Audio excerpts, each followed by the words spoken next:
Início do o impulso elétrico, então ele vai ser gerado então nessa transdução ali na célula de corte. Então você vai ter 90 a 95% ali você vai ter ali das células ciliadas internas, que é onde você vai gerar essa maior via aferente. Então você vai ter todos esses impulsos coletados justamente pelaquela movimentação da membrana basilar com a oscilação dos estereocílios. E aí eu só coloquei isso aqui que não sei se a gente já falava, a gente falou pouco, essa é a diferença da frequência, como que ela é captada nessa região.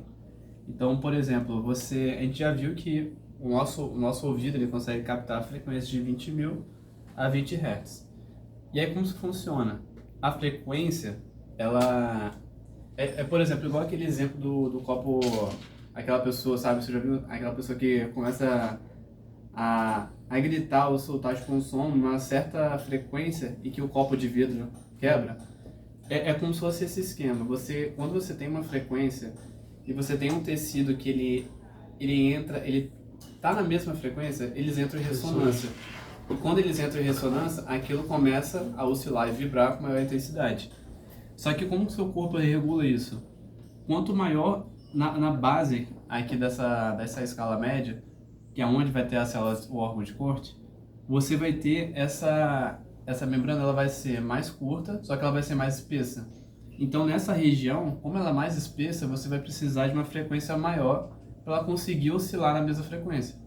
E aí conforme ela vai se afastando, ela vai alargando e ao mesmo tempo ela vai ficando mais fina.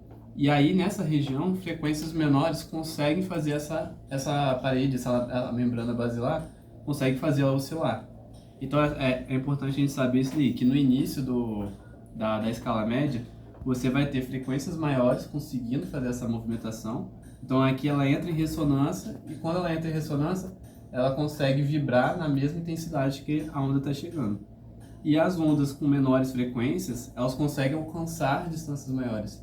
E aí se a gente buscar, por exemplo, até puxar um gatilho que ela tinha explicado na aula de HC, quando a gente estava vendo transdutor lá em cardio, quanto menor a frequência, maior a capacidade da onda conseguir superar obstáculos, ela consegue chegar mais longe.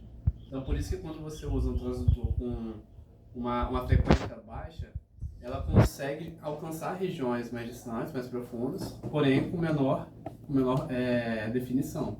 Aqui o esquema é parecido. Quando você tem uma onda com menor frequência, ela consegue chegar a uma distância maior, ela consegue contornar todo esse espaço. Agora, frequências maiores, elas têm muita energia. Porém, essa energia ela é dissipada muito rápido. Por isso que aqui no início, quando ela encontra essa membrana, ela já consegue fazer essa membrana vibrar. Enquanto a de baixa frequência só consegue chegar lá quando já é mais fininho. Como ela tem menos energia, ela só consegue chegar e fazer essa parte vibrar. Então aqui você já tem essa diferença, que quando vai ser interpretado mais pra frente, você chama isso de tonicidade? Tonotopia. Tonotopia, que você pega o tom, que é a frequência, e topia de localização. Então você tem a tonotopia já iniciada aqui, que é essa diferenciação das frequências. Ah, beleza, aí você vai ter esse impulso. Só interromper um pouquinho. Você lembra que, não sei se vocês já... Só organizar isso, basicamente. Então você vai ter esses estímulos aqui, então dividido por frequência, você vai ter os estereocílios, das células ciliadas internas, principalmente, que vai mandar esse impulso, e aí pelo nervo coclear, e antes vai passar pelo gânglio coclear, que é basicamente onde vai estar o núcleo desses neurônios. Lembrando que eles são bipolares. Então, por exemplo, uma parte do neurônio, o axônio dele, o dendrito, ele vai estar aqui, vai conseguir receber esse estímulo, ele vem para cá e já manda um sinal direto para o núcleo coclear, que aí ele fica ali na divisa entre o bulbo e a ponte. Quando chega lá, o que ele vai fazer? Ele já vai pegar essa informação, que antes é só tipo impulso elétrico, e ele vai já organizar, pô, isso aí é tal frequência. Então já aqui no núcleo coclear, você já vai ter uma divisão de frequência. Então cada neurônio, ele vai trazer uma frequência específica. Ele já é próprio para isso. Então, justamente porque cada neurônio ele já vem de uma região específica aqui. Então, só a partir daí você já consegue organizar essa tonotopia. Então, chegou aqui no núcleo coclear, o que ele vai fazer? Ele vai mandar dois ramos para os dois lados. Então, um para um lado ipsilateral, outro para o contralateral. Esses dois ramos vão para a oliva superior. E na oliva superior, o que ele vai fazer? Ele vai pegar essa informação e vai analisar a intensidade dela. Ele vai ver o quão forte ou não tá aquele som, para entender tipo, a amplitude dele. E aqui, quando ele identifica isso, ele já faz os dois lados. Amplitude, decibéis. Até agora nós estamos falando de frequência. Frequência roda assim. A alta frequência você tem que... E aí, quando você tem... Então, beleza. Quando chega na oliva superior, ela vai identificar a intensidade do som. E aí, qual a importância disso? Que aí eu ia até puxar depois aqui. Que na oliva superior, quando ela identifica a intensidade, a importância mais prática disso é você, primeiro, entender se o som está com amplitude alta ou baixa. E segundo, é um mecanismo de defesa. Porque aqui, se ele identificar que o som ele está com uma amplitude muito alta, vai vir um reflexo. E aí, o que acontece nesse reflexo? Da oliva superior, dos dois lados, você vai ter vias aferentes, que elas vão vir até as células ciliadas externas. Que aí, o que acontece? Essas células, lembra que a gente estava vendo que elas são as ciliadas externas, elas são como se fossem amplificadoras? Elas vão pegar aquele som e vai amplificar ele. O que vai acontecer é que quando você está com um som muito alto, por exemplo, você está escutando um volume muito alto, o que elas vão fazer? Elas não podem ficar amplificando aquele som porque ele já está muito alto.